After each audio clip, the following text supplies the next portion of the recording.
नमस्कार दोस्तों, आप सभी का स्वागत है आज के इस बड़ी खबर में। जी हां दोस्तों, जैसे कि आप सभी को बता दें, यूपी में 2022 में मार्च में विधानसभा का चुनाव होने वाला है। जी हां दोस्तों, और चुनाव का गहमा गहमी चालू है यूपी में। आप लोग को बता दें, कहा जा रहा है कि जैसे कि आप सभी जान रहे होंगे, दिनेश लाल यादव 2019 में लोकसभा का चुनाव लड़े हुए थे, लेकिन दिनेश लाल यादव इस बार भी बीजेपी का प्रचार जमकर कर रहे हैं यूपी विधानसभा चुनाव में। जी हां दोस्तों, आप लोग को बता दें, ये बहुत बड़ी खबर है।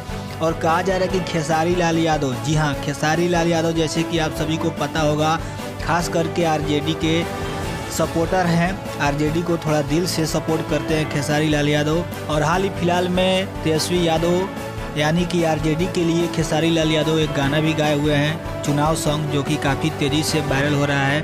और आप लोग को बता दें, खेसारी लाल यादव ने कहा कि दिनेश लाल यादव निरहुआ बीजेपी के नेता हैं, बीजेपी पार्टी से जुड़े हैं, उनका फ़र्ज है बीजेपी का प्रचार करना, लेकिन हम अभी किसी पार्टी से नहीं हैं, हम किसी भी पार्टी का प्रचार कर सकते हैं। तो नमस्कार दोस्तों, आज के इस वीडियो में इतना ही। अगर ये मेरा वीडियो आप लोग को अच्छा लगा हो तो वीडियो को लाइक शेयर जरूर कर दीजिएगा, और चैनल पर नए हैं तो चैनल को सब्सक्राइब भी जरूर कर दीजिएगा।